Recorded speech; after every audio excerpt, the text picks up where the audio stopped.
Hey everyone, Marco here, and if you're looking for a fresh new management game to play now, well keep watching as I'll be giving you 16 great management games that have all come out this year. From city builders to tycoon and business sims, there's something here for everyone who enjoys slowly building up their own little empire. And if this video helps you, don't forget to like or even subscribe to find more games to get lost in. Starting with Let Them Trade, a relaxing economy management sim that just came out and is perfect if you want to build cities and manage the economy at the same time.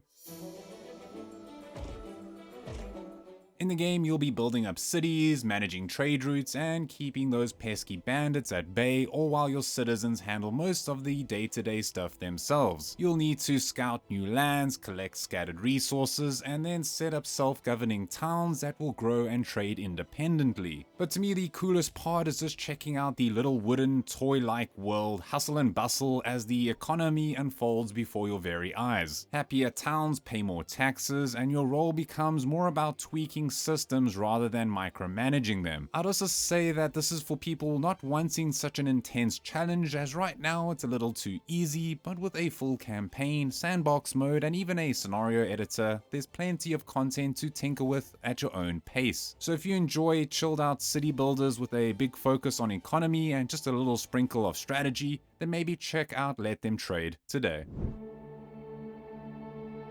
Then next up on the list is Motemancer, a game that adds a fresh new twist to the automation genre, this time literally adding a little bit of magic to a game like Factorio. Set across 6 magical elemental planes, this game tasks you with building elegant, interwoven systems powered by sunlight, roots, magic, and experimentation, all set up in this hex grid layout. And honestly, it's very addictive. The calming music plays as you try to understand how to use various elements to produce stuff like magical grindstones and resource gathering collectors. But then a little signal lights up in my brain as I figured out how to construct streamways, the game's version of these fabric-like conveyor belts. And after that, I was pretty hooked. It's definitely an interesting game with lots of buildings to choose from and research to unlock, and the puzzle elements keep you engaged as, even though it's not strictly a management game, I still feel like management fans will be pulled into the various logistics aspects of it. And yes, it's very new, but it's currently sitting on a very positive rating on Steam. So if you enjoy magical tinkering and puzzle-rich logistics, maybe give Motemancer a try today.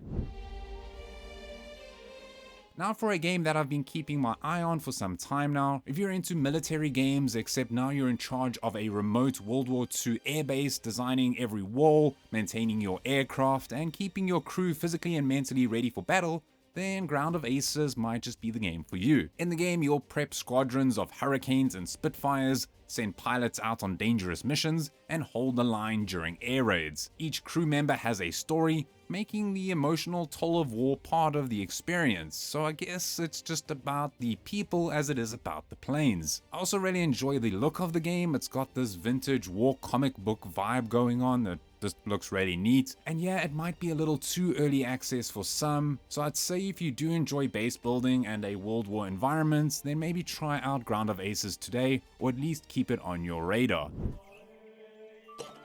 Coming up next, if you've ever wanted to manage a medieval monastery and become a master brewer, then Abbey might just be for you. This unique brewery tycoon blends monastery management with ale crafting, letting you build up your abbey, researching brewing methods, and guiding your monks towards a beer-fueled legacy. In the game, you'll tinker with many different European styles, fine-tune temperatures, invent custom recipes, and balance monk morale, all while negotiating contracts, appeasing lords, and occasionally bribing bandits with booze. What makes Abbey really fun though is the creative brewing system, as there's no pre-made recipes here, just experimentation and discovery.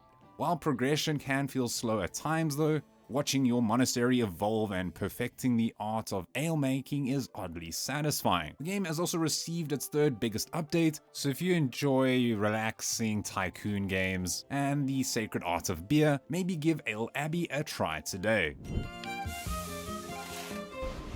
Sticking with the medieval tycoon lifestyle, if you'd rather craft epic gear instead of tasty beer, then maybe Blacksmith Master will be for you. It's published by Hooded Horse, so this management sim puts you in charge of a rustic forge, letting you build up your workshop from humble hammer and anvil beginnings to a full-blown production empire. In the game, you'll hire and train specialized staff, manage remote mining and wood-cutting outposts, design new items, and then optimize the layout of your growing shop. Whether you're crafting swords for soldiers, frying pans for innkeepers, or blinging out nobles with jewelry, every item has its own process and profit potential. Plus, it's also got a lot of cozy vibes, fun animations, and surprisingly deep systems that feel both relaxing and rewarding. Also, it's received like 7 big updates since the recording of this video, showing that they're actively listening to what players want, and well done devs. I had tons of fun with the game, so maybe check out my review if you want to know more, but if you enjoy production chain sims, medieval settings, and building your way through artisan glory, maybe check out Blacksmith Master today. Next on the list, if you want a game that lets you build hotels from scratch and micromanage every last detail, then you might really enjoy Hotel Architect. This tycoon sim puts you in charge of constructing and running grand hotels across the globe, from modest inns to multi-floor luxury resorts. In the game, you'll design layouts, manage staff, juggle tricky guest demands, and decorate your way to that coveted 5-star rating. What makes this game so fun is the mix of chaos and creativity. Staff have individual traits, guests have wild requests, and every amenity you build affects your hotel's success. There's also a full campaign with varied scenarios, plus a sandbox mode if you prefer that free-form play. It's a really good idea, and I'm surprised there aren't more hotel management sims out there. So if you enjoy logistical puzzles, interior design, and tycoon-style challenges, then maybe try out Hotel Architect today. And now if you want a game that truly adds something unique to the table, Keep Driving is a laid-back road trip with a nostalgic early 2000s vibe with a dash of car customization. Part management sim, part RPG, this pixel art gem drops you into a procedurally generated cross-country journey where you'll have to fix up your ride, pick up eccentric hitchhikers, work odd jobs, and work on solving on-road problems with a clever turn-based combat system using items from your glove box. It's really interesting, but trust me, it is a lot of fun. But what makes it stand out is its mix of therapeutic exploration, dynamic storytelling, and a banger Swedish indie soundtrack. From tuning your Volvo to negotiating a traffic jam, every playthrough feels personal, with multiple endings and a retro dashboard interface that oozes charm. So if you're looking for a different kind of management sim, one that is more about cozy adventures and a really cool soundtrack, then maybe try out Keep Driving today.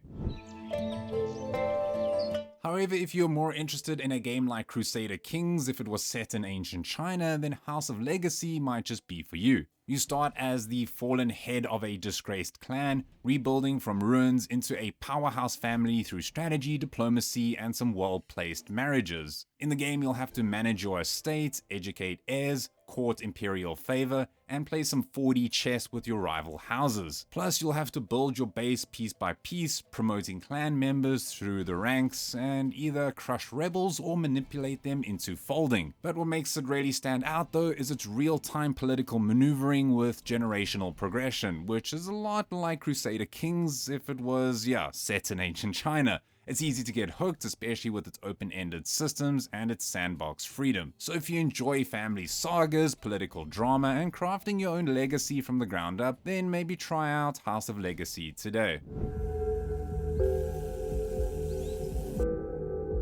Now, I have mentioned this game before, but if you've ever wanted to be the collective brain behind a robot ant colony, well, maybe now is the time. Microtopia is a unique mix of automation, optimization, and pheromone-powered strategy, where your main job is to grow, streamline, and ultimately reproduce by launching robot queens into the great unknown. It sounds weird, but yeah, it works. You'll start by laying down trails and buildings to guide your worker ants through a techno-trash landscape, gradually unlocking flying ants, diggers, inventors, and all of these other kinds of specialized ants. As you progress, you'll be trying to juggle a tech tree, manage dwindling resources, and trying to squeeze just one more acid processor into a base that's already bursting at the seams. I'd say the game is pretty clever, it's oddly satisfying, and just the look of it is just really interesting to me. So if you enjoy factory sims and you don't mind a little bit of micromanagement, Microtopia might just be the game for you.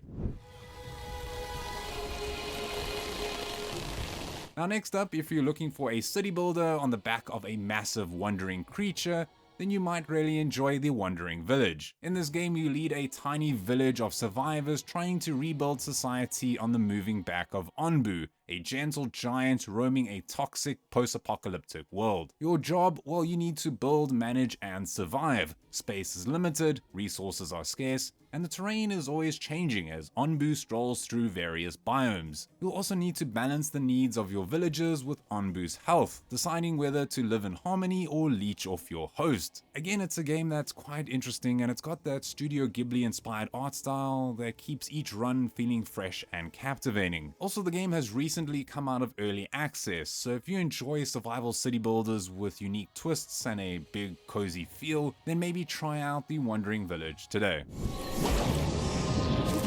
Now, if you're craving a colony sim that mixes dark fantasy, deep systems, and just the right amount of chaos, Mind Over Magic might just be your next game. Being published by Clay, this magical management sim tasks you with building and managing a cursed wizard academy teetering on the edge of doom. In the game, you'll design rooms, train mages, and jump into the horrifying depths of the Underschool, which is a procedurally generated dungeon full of secrets, monsters, and mystical relics. What makes this game really interesting though is its bold complexity, and with some undead assistants and multi-classing students, the layers run pretty deep. It's a game that doesn't really hold your hand, but makes mastering it all the more satisfying. So if you enjoy deep colony sims and wanted one that you can see what would happen if Hogwarts went wrong, maybe give Mind Over Magic a shot today.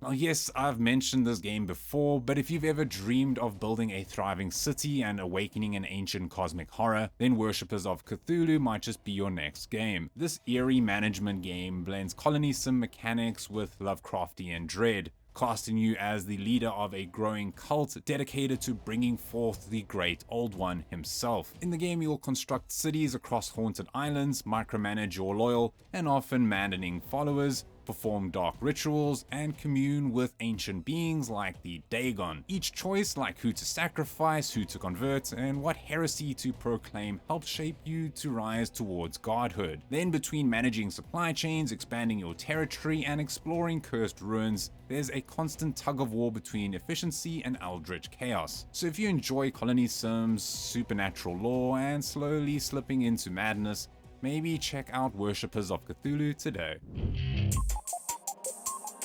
Now I guess everyone and their uncle has heard about this game, but if you're into management games, especially ones that follow a Breaking Bad theme, then Schedule 1 might just be for you. Set in the gritty west coast city of Highland Point, this goofy first-person management sim drops you into the underworld with nothing but ambition. You'll manufacture and distribute a variety of narcotics, unlock special recipes, hire dealers, and build out a full-on production empire from shady alley deals to automated drug labs. And just from the surface level, it doesn't look that deep, but the mechanics go hard, and that co-op multiplayer makes it even more chaotic. It's still in early access, so maybe expect some bugs and jank, but the core loop is very addictive, again, especially if you have a friend or two. So if you enjoy building up a criminal empire, maybe check out Schedule 1 today so you can be the one who knocks. So here at our museum, we grab that culture by the foot and bring it right to you.